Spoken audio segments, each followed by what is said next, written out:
हाँ जी, ये इसमें आप देखेंगे जो नेक्स्ट टॉपिक है calculation of sacrifice and gaining eight the time of change in profit sharing ratio.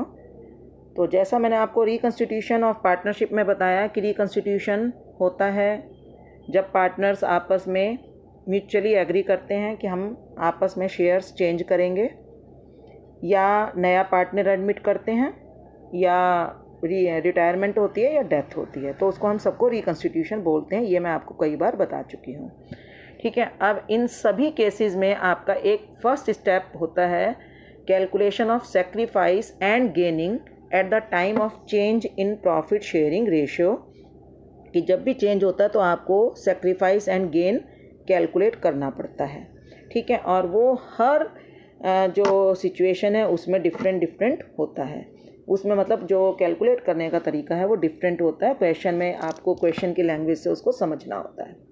यहाँ मैं बिल्कुल सिंपलेस्ट केस ले रही हूँ जहाँ पर जो एग्जिस्टिंग पार्टनर्स हैं उन्होंने आपस में म्यूचुअली ही डिसाइड किया कि हम जो पुराना शेयर था उसको छोड़कर अब नई जो है शेयरिंग रेशो रखेंगे।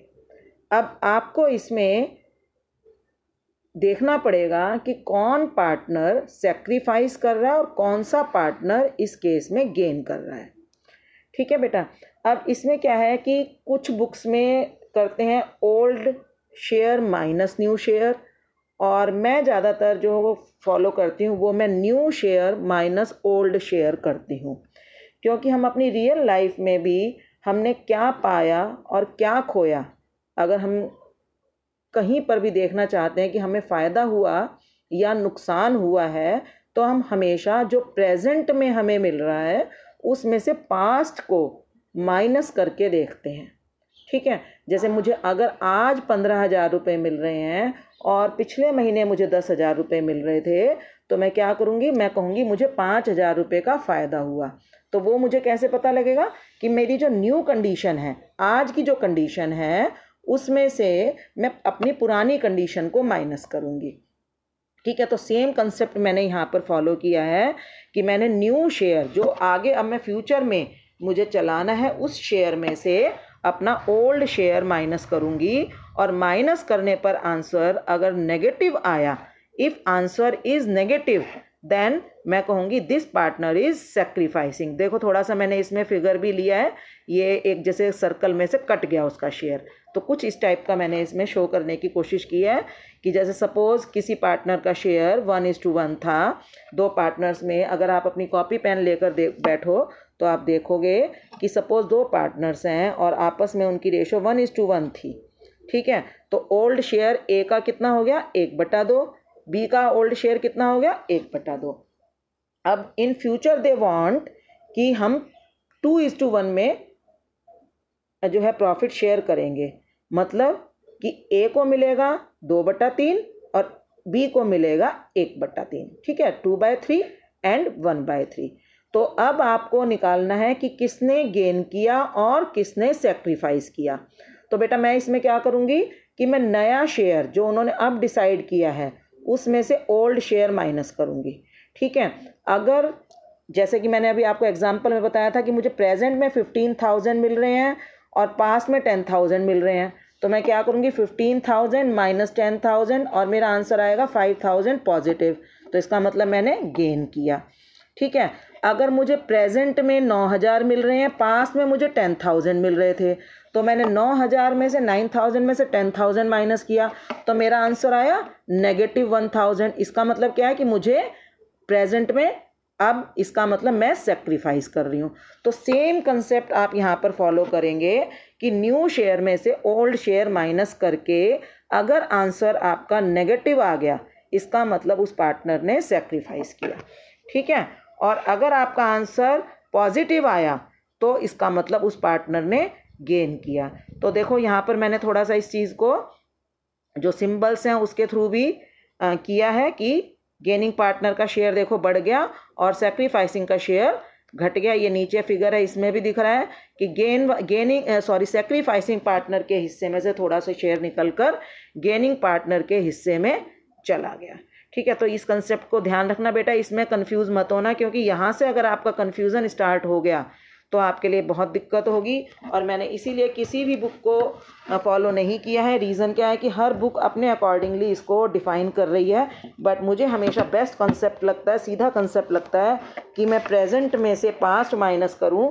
तो अगर मेरा प्रेजेंट ज़्यादा आता है, आंसर पॉजिटिव आता है, इट मीन्स मैंने प्रेजेंट में गेन किया। अगर मेरा प्रेजेंट माइनस आता है, इसका मतलब नेगेटिव आंसर आता है, इसका मतलब मैं प्रेजेंट में लॉस कर रही हूँ, सेक्रीफाइस कर रही हूँ। ठीक है, तो हमने इसमें new share minus old share का कंसेप्ट फॉलो करते हुए सेक्रीफाइसिंग पार्टनर और गेनिंग पार्टनर का पता लगा लिया। ठीक है, अब नेक्स्ट स्टेप इसमें क्या होगा?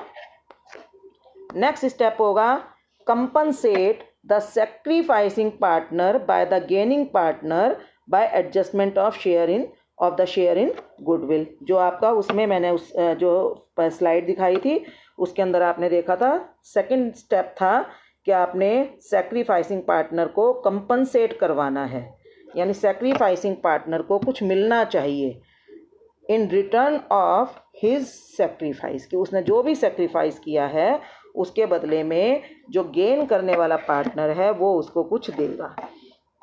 तो देखो ये कंसेप्ट है, the sacrificing partner will sacrifice some of his share of profits in favour of the gaining partner from all the future profits. ठीक है ना, जैसे इसमें लिखा ना कि सेक्रीफाइसिंग पार्टनर फ्यूचर में अपने प्रॉफिट का एक हिस्सा गेनिंग पार्टनर के लिए सेक्रीफाइस कर रहा है।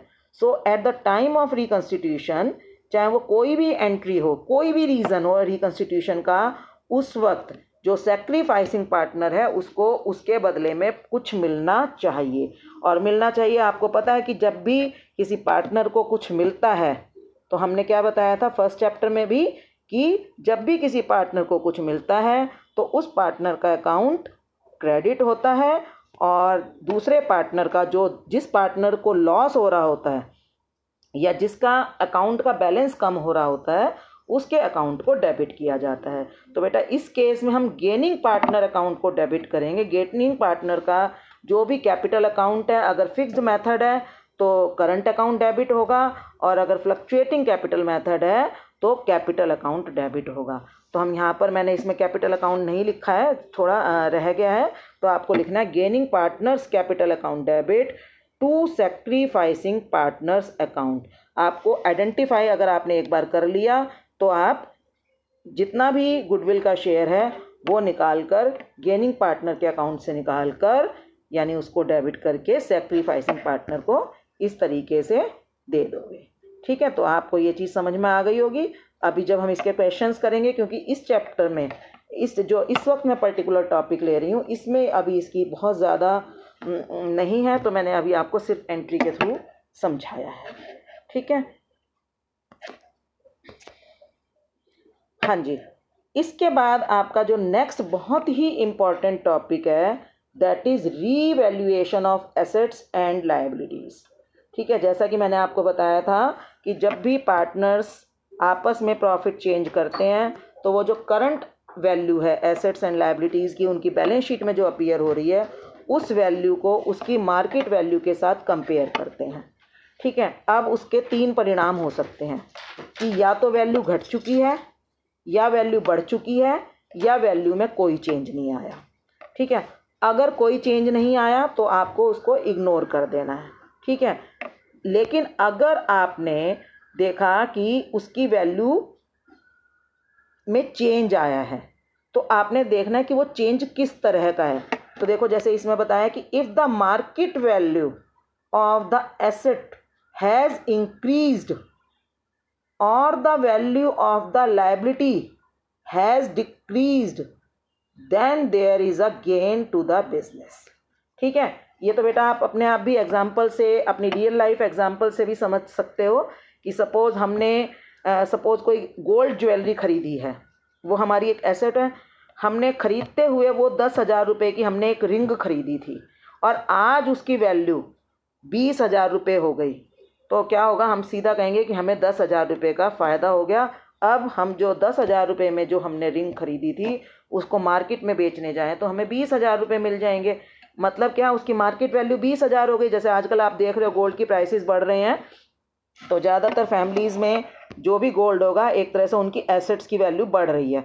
और एसेट्स की वैल्यू बढ़ने से क्या है, हम ये कहेंगे कि हमें फ़ायदा हो रहा है, हमारी प्रॉपर्टी बढ़ रही है। ठीक है, तो market value of the asset has increased और the value of liability has decreased. जैसे सपोज आपको किसी की पेमेंट करनी थी, ठीक है, और वो आपको 10,000 रुपये पे करने थे। बैंक का ही अगर हम लोन की बात करें, हमने बैंक से लोन ले रखा था 10,000 रुपये, ठीक है, और उसके ऊपर हमने इंटरेस्ट भी हमें देना था। ठीक है, अब सपोज़ इस टाइम पर कोरोना के टाइम पर गवर्नमेंट ने डिक्लेयर कर दिया कि सबको 50% लोन चुकाना है। मैं एक कंडीशन बता रही हूँ, सपोज़ ऐसा हो जाए कि गवर्नमेंट डिक्लेयर कर दे कि सबको अपने लोन का 50% पार्ट चुकाना है, पे करना है, तो इसका मतलब हमारी लायबिलिटी डिक्रीज़ हो गई। और अगर लायबिलिटी डिक्रीज़ हो गई तो भी हमें क्या होगा, फ़ायदा हो जाएगा। ठीक है, तो आप समझ सकते हैं कि अगर किसी की मार्केट वैल्यू एसेट की इंक्रीज़ हो जाए या लायबिलिटी की वैल्यू डिक्रीज़ हो जाए तो बिजनेस को गेन होता है। क्लियर। और इसी तरीके से आप इसको हम अगर उल्टा देखें तो क्या देखेंगे कि अगर हमारी एसेट्स की वैल्यू डिक्रीज़ हो गई है, ठीक है, हमारी एसेट्स की वैल्यू डिक्रीज़ हो गई है, जैसे आपने एक मोबाइल ख़रीदा, आज ख़रीदा 12,000 का, आप उसको 2 महीने बाद मार्केट में सेल करने जाते हो, तो वो मार्केट में वो मोबाइल जो आपने आज 12,000 का ख़रीदा, अगर वो 7,000 रुपये में या 5,000 रुपये में बिक रहा है तो आप क्या कहते हो, एकदम हमारे मुंह से निकलता है हमारा नुकसान हो गया। तो इसका मतलब that is our loss to the business. ठीक है, बिज़नेस में मान लो कोई प्लांट है, मशीनरी है, उसकी वैल्यू डिक्रीज़ हो जाए, मतलब जितनी हमने उसकी अपनी वैल्यू मानी थी उससे कम हो जाए तो हमारा लॉस है।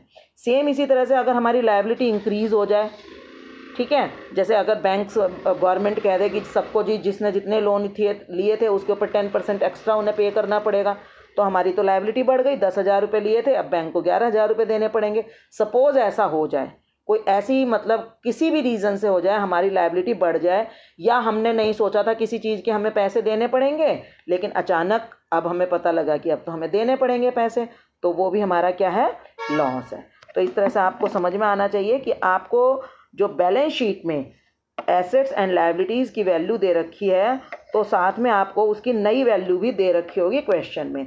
आपको उसे कंपेयर करना है और ये देखना है कि ये बढ़ गई या घट गई, और उसके अकॉर्डिंगली पता करना है कि यहाँ पर हमें गेन हुआ है या लॉस हुआ है। अच्छा, अब क्या होगा, देखो गेन हुआ तो लॉस हुआ तो क्या होगा। अब बेटा इसमें हम बनाते हैं एक रीवैल्यूएशन अकाउंट। ठीक है, रीवैल्यूएशन अकाउंट, देखो market value of all the assets and liabilities ascertained and compared with the value shown in the balance sheet of the firm at the time of reconstitution.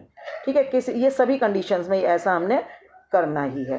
ठीक है, फिर क्या होगा, देखो अगर आपकी गेन हुआ है, गेन क्यों हुआ है, क्योंकि या तो लायबिलिटी बढ़ गई है, घट गई है, या मार्केट वैल्यू ऑफ एसेट बढ़ गई है। तो दोनों ही केसेस में आपको क्या करना है, अगर एसेट की वैल्यू बढ़ने से गेन हुआ तो एसेट अकाउंट डेबिट, लायबिलिटी घटने से गेन हुआ है तो लायबिलिटी अकाउंट डेबिट, और उसके बदले में रीवैल्यूएशन अकाउंट क्रेडिट हो जाएगा। ठीक है बेटा, ये एक रूल होता है हमेशा कि जब भी एसेट्स की वैल्यू बढ़ती है तो एसेट्स की वैल्यू डेबिट हो जाती है। ठीक है, और जब भी गेन होता है तो गेन हमेशा, ये जो रीवैल्यूएशन अकाउंट हमारा होता है ये एक नॉमिनल अकाउंट के रूल पर चलता है, और रीवैल्यूएशन में जब भी गेन होगा तो रीवैल्यूएशन हमेशा हमारा क्रेडिट होगा, गेन होने पर रीवैल्यूएशन डेबिट होगा। आप इसमें ये देख सकते हो। तो एसेट, जब भी एसेट्स की वैल्यू बढ़ती है या लायबिलिटी की वैल्यू घटती है तो वो डेबिट होती है। ठीक है, और इसके बाद दूसरा हम इसमें देखेंगे। अच्छा, ये तो हो गया हमारा गेन होने पर, और अगर हमें हो गया लॉस होने पर, जैसे आपने प्रॉफिट एंड लॉस अकाउंट में भी किया था ना, जितने भी खर्चे थे, लॉसेस थे, वो सारे हमने प्रॉफिट एंड लॉस अकाउंट में डेबिट किए थे, उसी तरह से यहाँ पर हम रीवैल्यूएशन अकाउंट के थ्रू उनको डेबिट करेंगे। सिर्फ चेंज को करना है बेटा, एक्चुअल वैल्यू को नहीं करना। आपने क्या करना है, new value minus old value करके आपने चेंज निकालना है कि आज करंट में क्या वैल्यू है और उसकी पुरानी वैल्यू क्या थी, और उसके बेस पर आपको पता लगाना है कि कितना फ़ायदा हुआ, कितना नुकसान हुआ, और जितना फ़ायदा या नुकसान हुआ वही लिखना है। और देखो रीवैल्यूएशन अकाउंट को डेबिट करना है लॉस के केस में, और जो अगर एसेट की वैल्यू घट गई है तो एसेट क्रेडिट होगी। ठीक है, जब भी हमारी कोई एसेट क्रेडिट होती है इसका मतलब वो एसेट की हमारे पास से वैल्यू कम हो जाती है, और अगर लायबिलिटी इंक्रीज हो गई है तो वो भी क्रेडिट होगी। तो बेटा इसमें ध्यान रखना कि एसेट्स के बढ़ने पर और लायबिलिटीज़ के घटने पर डेबिट किया जाता है और एसेट्स के घटने पर और लायबिलिटीज़ के बढ़ने पर क्रेडिट किया जाता है। हालांकि ये रूल्स आपने 11th में भी किए हैं, लेकिन यहाँ पर मैं एक बार फिर से थोड़ा ईजियर वे इसको समझा रही हूँ, क्योंकि आपके एग्ज़ाम में जर्नल एंट्रीज़ पास करने के लिए क्वेश्चंस आते हैं और उस टाइम पर आपको बहुत इजीली टिप्स होने चाहिए, आपके टिप्स पर सब कुछ होना चाहिए ताकि आप सारी एंट्रीज़ को आसानी से कर सको।